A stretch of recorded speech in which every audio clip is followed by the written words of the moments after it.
Assalamualaikum, halo semuanya. Selamat datang kembali di channel Acuan Hobi bareng gue Rizandi.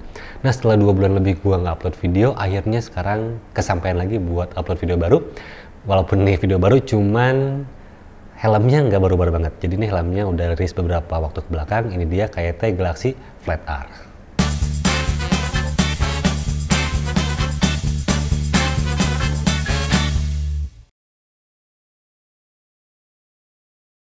Oke, jadi kemarin gue udah beli KYT Galaxy Flat R. Ini warnanya Gorilla Matte Grey, KYT nyebutnya kayak gitu.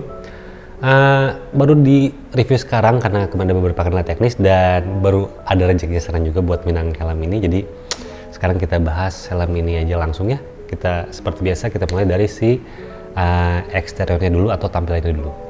Oke, jadi sebenarnya untuk tampilannya, sebentar sebelum kita ngebahas tampilannya kita buka dulu beberapa detail helm barunya.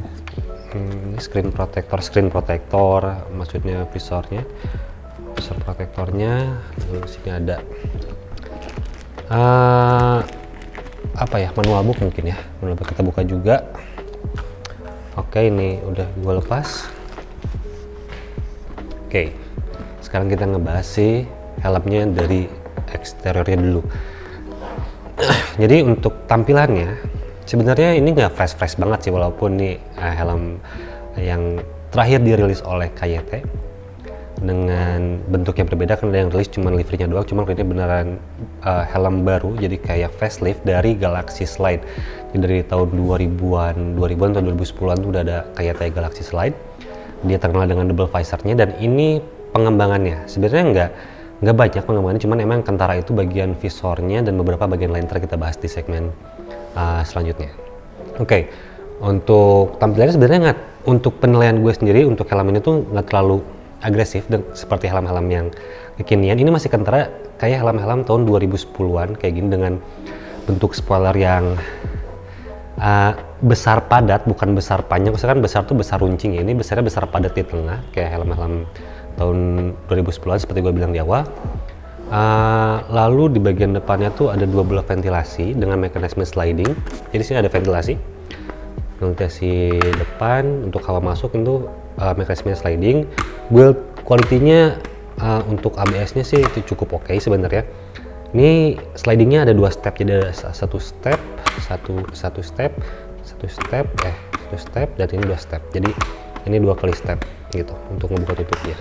Ini untuk ventilasi depan. Lalu untuk ventilasi belakangnya tuh di sini ada ventilasi dengan mekanisme sliding juga, ada 2 di bagian atas. Ini sliding cuman 1 step, yang ini cuma sliding doang. Ini rawan dol juga karena kayak nggak ada sistem pengunciannya. Lalu yang besar sebelah sini, ini ada yang besar.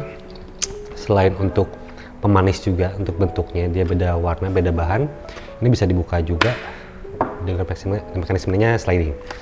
Oke. Itu untuk ventilasi yang bisa kita operasikan. Lalu sini ada ventilasi untuk membuang hawa panas. Di cover sama jaring ada 4. Jadi sini ada 1, 2, dan di bagian sebelah 3, 4. Jadi ada 4 buah ventilasi untuk ngeluarin hawa panas. Cuman kita nggak tahu ini apakah emang berfungsi, emang ada lubangnya atau enggak. Ntar kita cek di bagian IPS-nya. Oke. Untuk lekukan-lekukan di dalam ini, kalau di bagian depan ini sebenarnya minimalis banget ya. Kalau di bagian depan simple. Helmnya tuh untuk bagian depannya tuh depan dan samping tuh beneran simpel. Ini cocok banget untuk harian, ditambah dengan visor flash, sebenarnya tampilannya jadi makin oke banget sebenarnya. Ini sebenarnya visornya hampir sama kayak Venom. Lalu untuk garis-garisnya cukup tegas, bagian depan nggak tegas itu sih, cuman dia ngikutin alur dari si ventilasinya. Tapi ini yang kentara dari Galaxy Slide, bentuknya kan sama kayak Galaxy Slide ya. Untuk bagian belakang ini sebenarnya gue kurang suka dengan garis sebelah sini. Jadi ngebuat dimensi helmnya tuh kayak lebih kecil, lebih terlalu apa ya?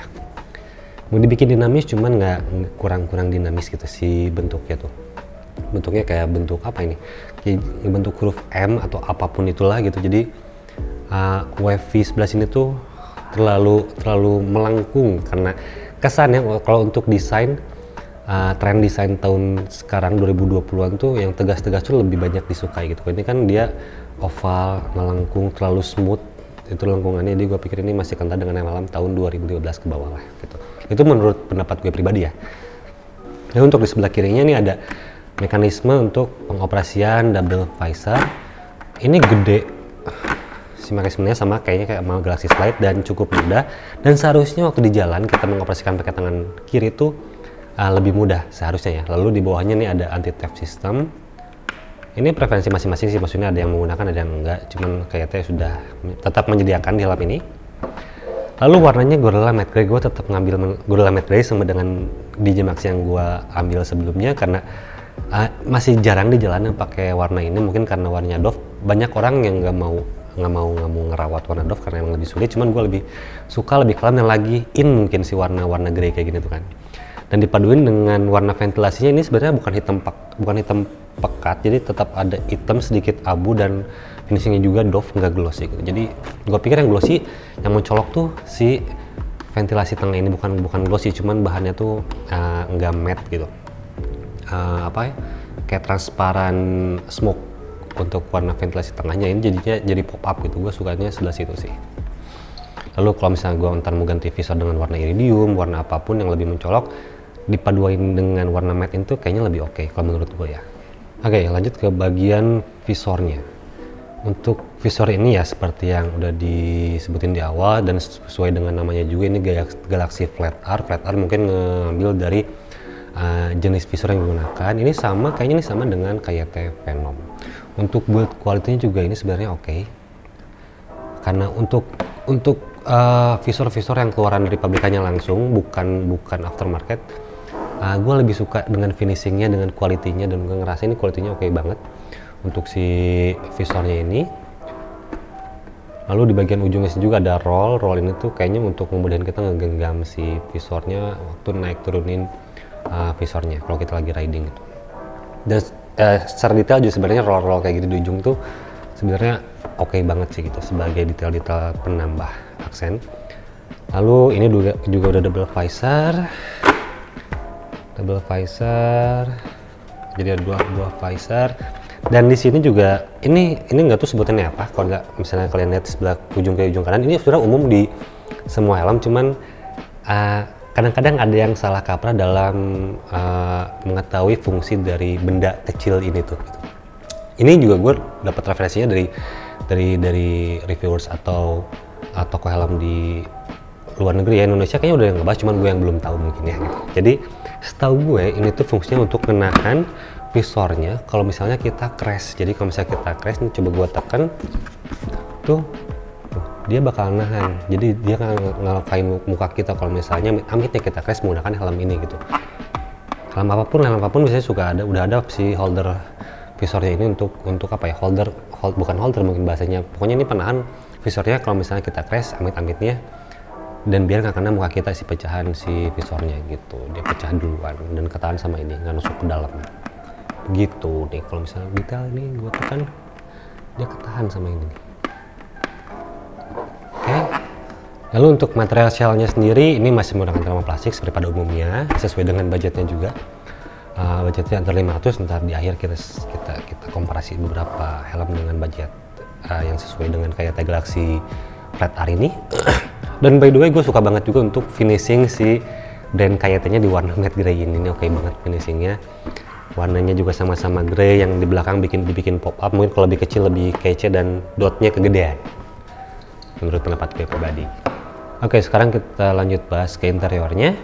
Yang pertama tuh kita ngebahas soal sistem pengamanannya atau sistem pengunciannya. Sistem pengunciannya di sini masih menggunakan buckle system. Jadi kalau misalnya gue boleh bikin leveling soal sistem penguncian di helm itu, yang paling pertama tuh pasti double D-ring. Kalau menurut gue dari berbagai aspek ya, tidak melihat sisi praktisnya doang. Lalu yang keduanya tuh ada micro lock system yang kayak Nolan juga ada kan, yang double D-ring ada, yang micro lock ada. Tapi untuk yang ini tuh dia sistemnya bakal gue nyimpen bakal ini di stage ketiga atau level ketiga. Jadi dia masih di bawah micro lock. Sistem pengunciannya mudah. Mungkin ini juga yang dipakai untuk nge-press budget helm ini, nggak pakai micro lock. Kalau pakai micro lock sebenarnya lebih oke, cuman ya is oke lah, ini juga masih cukup untuk sehari-hari gitu. Jadi pengunciannya masih menggunakan buckle system. Lalu untuk paddingnya ya, ini ada dua buah material sebenarnya, cuma didominasi oleh material fabric. material kain dengan warna abu biru, lebih ke warna abu, cuman dikasih aksen biru juga, bukan aksen, cuman dikasih kayak warna biru juga, jadi warnanya seperti bluish untuk interiornya. Dan untuk finishingnya ya ini oke lah. Untuk ini ciri khas KYT, paddingnya lembut sebenarnya. Ini mirip kayak NFJ untuk finishingnya, bukan finishingnya cuman bahannya maksudnya. Lalu untuk bagian depan ini ada bentuk kain perforated, atau kain itu ada jaring-jaringnya, mungkin untuk masuk hawa juga ke pipi gitu, maksudnya ke dalam busanya biar kerasa lebih dingin, walaupun ya susah banget nentuin itu berguna atau enggak. Itu kalian bisa ngerasain sendiri. Itu untuk material paddingnya. Dan ini crown terpisah, ada 3 bagian, ada cheek pad. Oke, kita coba buka ya. Ini cheek padnya bisa dibuka, removable pads, crown padnya juga. Oke, ini cheek pad gua buka, dan ini ada crown pad. Di crown pad ini ada emboss KYT tentunya. By the way, ini helmnya size M. Oke, nah ini untuk crown padnya, dan ini ada neck rollnya. Gue nggak yakin bisa dibuka atau enggak. Sebenarnya bisa dibuka, cuma pakai lem lagi gitu untuk memasangnya. Ini untuk neck rollnya, cuma ada sedikit kulit sintetis di ujungnya sebagai pemanis. Mirip-mirip lah kayak NHK R1 juga sama, ada pemanis kulit sintetisnya. Oke, ini mekanismenya semuanya pakai button, nggak ada yang pakai apapun. Oh, kecuali di cheek pad nambahin ada velcro sedikit, buat tempelinnya. Cuman sisanya ada 2 button, clip button. Untuk crown padnya dia diselipin untuk bagian depannya sama kayak Kyoto, dan di belakangnya ini pakai button juga. Oke, untuk IPS-nya warna hitam dan ditutup sama kain. Bentar ya, ini tutup sama kain sih. Setelah gue liatin detailnya, ini ada kain yang nutupin IPS-nya, dan ya gimana ya, jadi nggak kelihatan jalurnya. Cuman ini ada lubang sebenarnya, ada lubang, cuman nggak kelihatan lubang untuk ventilasi tentunya. Cuman nah, yang gue penasaran jadinya, kita nggak tahu kalau misalnya ini tuh berfungsi atau enggak untuk si jaring ngeluarin hawa panas ini. Cuma seharusnya kelihatannya sih enggak, karena nggak ada lubang besar di sini. Jadi ya kita anggap ini tuh sebagai aksen aja, si exhaust ventilation mungkin ini, atau apa ngomongin ini kita sebut aja untuk lubang ngebuang hawa panas ini sebagai aksen aja.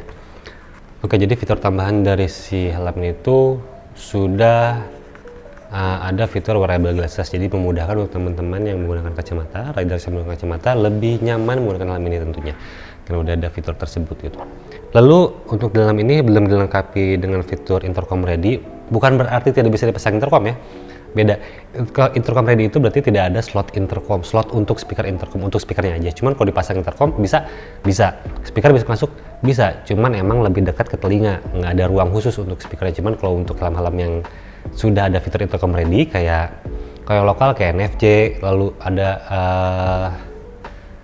kalau nggak salah tuh yang kemarin di review NJS itu udah ada slot untuk speaker intercom. Itu dia cuman untuk menyimpan speakernya aja, lebih oke, lebih proper, dan lebih aman gitu, dengan dekat ke telinga, nggak akan dekat ke telinga. Itu tolong dibedakan ya. Jadi ini helm ini balik lagi belum ada fitur intercom ready. Oke, sekarang gue mau cobain dulu helmnya. Jadi ini helmnya size M dan lingkar kepala gue tuh 55,5. Kalau misalnya di ukuran internasional mungkin rata-rata pakai ukuran size S atau small. Ringan banget sih helmnya, cocok banget buat harian, dan nggak ada proporsi berat ke arah tertentu. Jadi cukup di tengah, center of gravity-nya jadi kerasa di tengah, nggak condong ke depan, ke belakang, kiri atau ke kanan. Itu feeling yang gue rasain pertama kali. Cuman emang mungkin karena guanya kurus, jadinya ini cheek pad kayak nganakan ke pipi gitu. Cheek padnya tuh kurang tebel. Kalau tebel kayaknya mungkin lebih enak. Lalu yang kerasa lain tuh soal helmnya, kerasanya kayak ngatung, cuman bukan di bagian belakang. Bagian belakang tuh malah sangat kelindungi gitu, maksudnya ketutup, bagian tengkorak belakang tuh ketutup. Cuman yang ngerasa ngantungnya malah di bagian depan, di bagian rahang. Jadi kerasanya cheek padnya agak ada di bagian atas gitu, di atas rahang. Jadi kerasa nggak ketutup rahang gitu. Itu yang ngerasa feeling ngerasanya kayak ngatung si helmnya gara-gara si bagian cheek padnya ini gitu. ya nyamannya khas KYT sih, cuman beda dengan Kyoto gitu. Ntar ini menurut pendapat gue ya, yang dengan Kyoto itu yang pasti Kyoto itu kerasnya pasti lebih kedap, karena gue ngerasanya Kyoto itu rahangnya dia lebih nutup, lebih ke bawah gitu, banyak lebih ke atas. Itu yang bikin helm ini kerasa kurang kedap, atau mungkin gara-gara IPS di bagian pipinya juga nggak ada, atau tipis mungkin ya. IPS ya, bukan apa ini, bukan cheek pad gitu. Ini kalau head to head mungkin lebih cocok dengan fitur-fitur seperti ini tuh, cocoknya head to head dengan NHK R1 ini cocok gitu. Fitmentnya mungkin mirip-mirip, cuma R1 lebih berat, ini lebih ringan gitu. Gue juga belum tahu ringannya berapa. Oke. Lalu untuk visornya sendiri, yes, flat dan kerasa, dan feelingnya panjang ke bawah dan kerasa, ya, dan kelihatannya ini lebih panjang dengan visor flat ini. Nggak ada distorsi, wide, clear, oke sebenarnya visornya, dan jaraknya pun cukup, gue pikir. Lalu untuk sun visornya, oke, sih. Kalau misalnya kita nunduk ridingnya ya oke, nggak apa ya, nggak ngatung gitu kan. Ada sun visor yang mengatung, kita ngeliat cuma setengah. Dia nggak terlalu rendah juga si sun visornya, cuman cukup membantu lah untuk range harga segini. Walaupun yang nggak optimal gue pikir untuk posisinya ya, cuma untuk gelapnya pasti optimal lah. Oke, jadi helm ini tuh ngebuat line up low end-nya KYT di varian open face jadi makin rame gitu, makin agak bingung juga mau beli yang mana gitu. Cuman ya ntar baiknya ke kalian lebih suka yang mana. Pertama soal desain, lalu soal fitur-fiturnya, karena ada beberapa perbedaan juga dengan helm-helm yang lain. Dengan range harga segini ini gue dapetin harganya 395.000. Kalau misalnya kemarin sempat ngecek marketplace tuh dia harganya di sekitar 390 sampai ke 425.000. Harganya sekitar segituan lah gitu. Itu yang polos ya, bukan yang motif gitu. Jadi dengan harga segitu tuh sebenarnya banyak banget pilihan, dan ini Tokopedia ngasih notifikasi.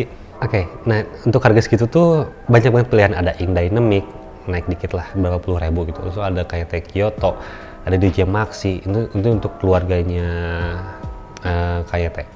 Lalu kalau misalnya untuk kompetitornya, kalian bisa pertimbangkan naik sedikit ke RSV SV300 atau ke NJS Kairos. Walaupun dua helm tersebut ya kesannya masih barang goib ya, banyak banget reseller yang udah ngambilin di awal gitu. Ya cuman itu bisa kalian pertimbangkan lah. Kalau misalnya untung kalian emang mau dapetin yang lebih, bisa pikirin ke helm-helm tersebut kayak NJS atau RSV gitu. Atau bisa juga dibandingkan dengan NHK. Jadi banyak banget pilihan, ada NHK R1, R6, KYT, keluarga KYT termasuk KYT Flat R ini, dan tambah lagi ada RSV, ada NJS Kairos. Jadi emang makin bingung milih ya. Positifnya sebenarnya KYT Glasir Flat R ini ngasih opsi lebih buat kalian, walaupun kalian jadi lebih bingung, cuman ya kita lebih kaya opsi untuk memilih sesuai dengan kebutuhan kita pribadi, kesukaan kita gitu, preferensi kita ke arah mana gitu. Sekian review dari Acuan Hobi soal helm Galaxy Flat R ini, mudah-mudahan bisa bermanfaat buat teman-teman semua. Kalau misalnya emang video ini worth it untuk disaksikan atau di-share, boleh banget di-like, dan jika berkenan boleh juga di-subscribe channelnya Acuan Hobi, dan jangan lupa juga follow sekalian Instagramnya Acuan Hobi. Masih sedikit followersnya, cuman yang ntar ada informasi-informasi yang ringan-ringan untuk di Instagram Acuan Hobi ya. Oke, sekian, sampai jumpa di video selanjutnya.